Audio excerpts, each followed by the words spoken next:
मेरे पाकिस्तानियों, बुरी खबरें आ रही हैं पाकिस्तान के लिए। भारत की खुफिया एजेंसी रॉ ने पुलवामा हमले का मास्टरमाइंड पाकिस्तान में मारा गया है। पाकिस्तान में आतंकी बुरहान हमजा की हत्या कर दी गई है। सुना आपने ये raw. This seems to be a Dhurandhar moment in Pakistan. ठीक है, इसको टपका दिया गया और इसका नाम मैं आपको बता दूं। He was the mastermind and of course main recruiter, main everything of Pulwama. इसका नाम है हमजा बुरहान। ये ऐसे ही चलता रहेगा क्या? क्या ये ऐसे ही चलता रहेगा? ये इसी तरह निजाम रहेगा? क्या पाकिस्तान इसी तरह पाकिस्तानी शहीद होते रहेंगे? पुलवामा जो हमला हुआ था, उस हमले के का मास्टरमाइंड इसी ने सारी लॉजिस्टिक सप्लाई दी थी, इसी ने उनको तैयार किया था जाके कैसे हमला करना है। एक आदमी ने आकर के इसी के आदमी ने आकर के वो ब्लास्ट किया था। और इसके साथ फाइनली वो सभी जितने हमारे 40 सीआरपीएफ के जो जवान थे जो कि वीरगति को प्राप्त हुए, उन सब के लिए कहीं ना कहीं उनके परिवारों के लिए एक क्लोजर आया है। अब इम्पोर्टेंट चीज ये है जिस चीज को समझना चाहिए कि हम कब तक ये लाशें उठाते रहेंगे। तौबा, क्या ख्याल है आपका? ये सब क्या है? कौन इसके पीछे है? रॉ के जो वेल ट्रेन्ड लोगों को टारगेट करते हैं, एसेसिनेट करते हैं, जो जिनको टारगेट किया गया दे आर मेंबर्स और एक्स मेंबर्स ऑफ लश्कर तैयबा या हिजबुल मुजाहिदीन, क्योंकि वो कश्मीर के अंदर they were the main terrorist organisations as designated by India. तो उनके ऊपर यहाँ जो किलिंग्स हुई हैं they were targeted by for those reasons. हमें चपेट पड़ती है ना बाहर से, फिर हम चीखे मारते हैं, वो देखो उसने ये कर दिया।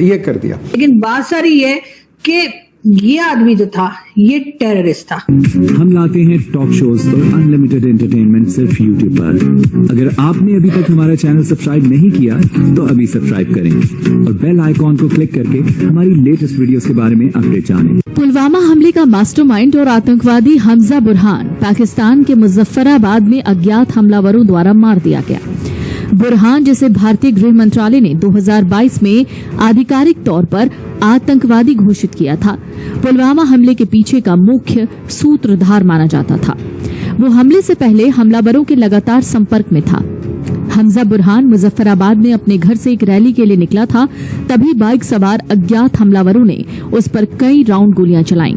उसे 2 गोलियां लगी, जिसके बाद अस्पताल ले जाते समय उसकी मौत हो गई। पुलवामा हमले के मास्टरमाइंड आतंकी हमजा बुरहान को पाकिस्तान अधिकृत कश्मीर में अज्ञात शख्स ने गोली मार दी। हमले में इस आतंकी की मौत हो गई है। आतंकी हमजा बुरहान को पीओके के मुजफ्फराबाद में गोली मारी गई। ये शख्स पाकिस्तान में खुद को टीचर कहता था। हमजा बुरहान की पीओके में अज्ञात लोगों ने हत्या कर दी। ऐसे ही चलता रहेगा क्या? क्या ये ऐसे ही चलता रहेगा? ये इसी तरह निजाम रहेगा? क्या पाकिस्तान इसी तरह पाकिस्तानी शहीद होते रहेंगे? इम्पोर्टेंट चीज ये है जिस चीज को समझना चाहिए कि हम कब तक ये लाशें उठाते रहेंगे। मतलब शहादतें हो रही हैं। ये दुख हो रहा है इस वक्त मुझे, और हम लोग जो है वो खामोश हैं। पुलवामा का एक जो बंदा था उसको टिक्कियां कर दिया गया है, और ये अकेला नहीं है, इसके साथ और भी बहुत सारे हैं। तो आइए जरा देखते हैं अननोन मैन की करतूतें इस बारी क्या रंग लाई हैं। नमस्कार, जय हिंद, जय Bharat and welcome to Deaf Talks. This is Adi Arjun. सबसे पहले पुलवामा के बंदे पे जाने से पहले मैं आपको बताऊंगा सफूला कसूरी, लश्कर तैयबा का मेन बंदा, उसका फादर इन लॉ, उसके अपने घर पे मरा हुआ पाया गया। ये कोई रैंडम फैमिली डेथ सिग्नल नहीं है। इस इकोसिस्टम के अंदर फैमिली लेयर जो होता है वो बड़ा ट्रस्ट का लेयर होता है। मैरिजेस जो होती हैं एक नेटवर्क कंसोलिडेशन के लिए की जाती हैं। एंड अगर आप देखेंगे एलईटी इंफ्रास्ट्रक्चर में सैयदुल्लाह कसूरी सबसे बड़ा आदमी है, सबसे बड़ा। He is basically right after Hafiz Saeed, उसका नाम आता है इस समय पर।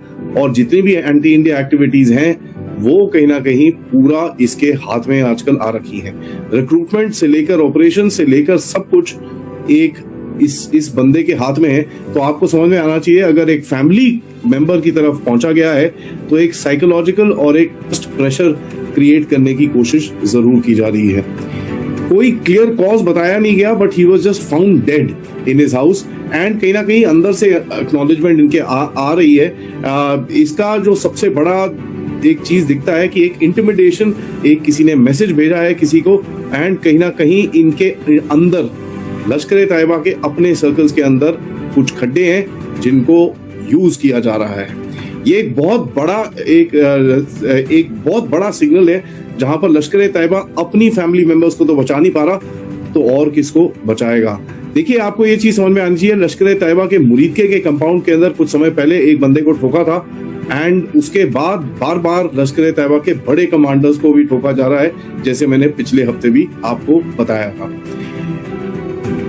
अब आते हैं पुलवामा के ऊपर। पुलवामा का जो मेन बंदा है, ये basically he was the mastermind end of course main recruiter, main everything of Pulwama. का कहना है कि भाई ये तो शहीद हो गया और ये तो बेचारा बड़ा काम कर रहा था, ये तो कहना चाहिए जिहादी था और जिहाद कर रहा था और कश्मीर के लिए जिहाद कर रहा था। मैंने बल्कि एक सबको जाके लिखा भी नहीं, सर कुछ शर्म कर लिया सर, मतलब एक टेररिस्ट को आप हीरो बना रहे।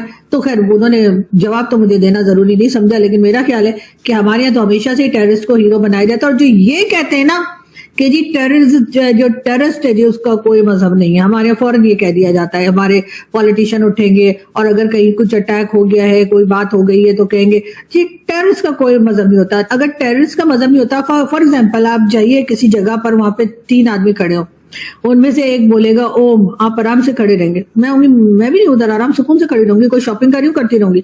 कोई और खड़ा होगा, वो कहेगा ओ माय गॉड, तब भी कोई कुछ नहीं करेगा। लेकिन अगर सिर्फ एक बंदा उठकर ये कह देगा ना कि जी आप जानते क्या कहेगा, है ना, ठीक है। तो अब मैं यहाँ बोलना नहीं चाह रही, लेकिन सारे मेरे पीछे पड़ जाएंगे। लेकिन खैर, अगर उसने एक बार भी अल्लाह अकबर कह दिया, उसके बाद तो मैं भी सर पे पांव रख के भाग जाऊंगी वहां से कि पता नहीं क्या होने वाला है। तो ये तो हमने इंप्रेशन बना दिया। अब ये और बातें कि अब हम कहे नहीं जी सारे मुसलमान ऐसे नहीं होते, सब लोग ऐसे नहीं होते। मैं खुद मुसलमान हूं, लेकिन मेरा तो कोई प्रोग्राम नहीं है कहीं जाके फटने फुटने का। लेकिन बात सारी ये कि ये आदमी जो था ये टेररिस्ट था। इसको अगर आप ये बताएंगे कि जी ये तो शहीद है, ये तो गाजी है, ये शहीद है, कि पता नहीं जिहादी है और ये तो बड़े नेक काम कर रहा था, तो मेरा ख्याल है इसी वजह से हम लोग FATF में गए। और FATF में हम इस वजह से नहीं गए कि जी हमें भारत ने कह दिया कि FATF में भारत ने भी तो कोई सबूत तो दिए होंगे, और अगर नहीं दिए तो अब ये सारी हरकतें जो हम करते हैं वो क्या है। दूसरी तरफ हमें ये भी लगता है कि जी हम जिस तरह से लोगों को पनाह देते हैं, जिस तरह से इनको रखते हैं और उसके बाद कहते हैं कि जी हमारे यहाँ तो कोई जिहादी कैंप है ही नहीं, पता नहीं भारत ने क्यों अटैक कर दिया। लेकिन हाँ, ये बात अच्छा है, मैं कहती हूँ कि भाई टारगेट किलिंग जो है ना वो सुसाइड बॉम्बिंग से बेटर होती है, इसलिए कि आपको पता होता है कि आपने किसको मारना है। अब जाइए मारिए, उसके चक्कर में जो है वो बेगुनाह लोग तो ना मारे जाएं। तो उसके बजाय मुझे लगता है कि ये अननोन गनमैन वाला आइडिया जो है ना वो ज्यादा बेटर है। लेकिन खैर अब कहा यही जा रहा है कि जी वो अननोन गनमैन आया और उसके बाद गायब हो गया और अब पता नहीं लग रहा कहाँ है, और सब यकीनन भारत की तरफ इशारा कर रहे होंगे कि जी भारत ने कहा था तो भारत ही कर रहा है। तो भाई ये काम तो आपको खुद कर लेना चाहिए था, भारत को क्यों आप जहमत दे रहे हैं। इसलिए कि ये सांप और बिच्छू और ये कह लीजिए जो बैकयार्ड में आपने पाल के रखे हैं, ये तो आपने अपने ही लिए नुकसान किया। पहले तो आपका ख्याल था कि शायद यहाँ निकल जाएंगे, पड़ोसियों को डस के वापस आ जाएंगे, लेकिन ये याद रखिए कि जो इधर उधर जाके दूसरों के लिए जो सांप आप छोड़ते हैं वो कभी ना कभी जाकर आपको खुद को भी डसता है। ये बात हर उस इंसान को याद रखनी चाहिए जो किसी भी दूसरे इंसान को तैयार करता है या किसी भी दूसरे इंसान को इस्तेमाल करता है किसी और के लिए, यानी किसी और को टारगेट करने के लिए, किसी और को नुकसान पहुंचाने के लिए। तो आपको ये वीडियो कैसा लगा कमेंट बॉक्स में जरूर लिखिए। इस वीडियो को लाइक कीजिए, शेयर कीजिए, सब्सक्राइब करना ना भूलिए आपके चैनल EFC को। मिलते हैं अगली वीडियो में। जय हिंद।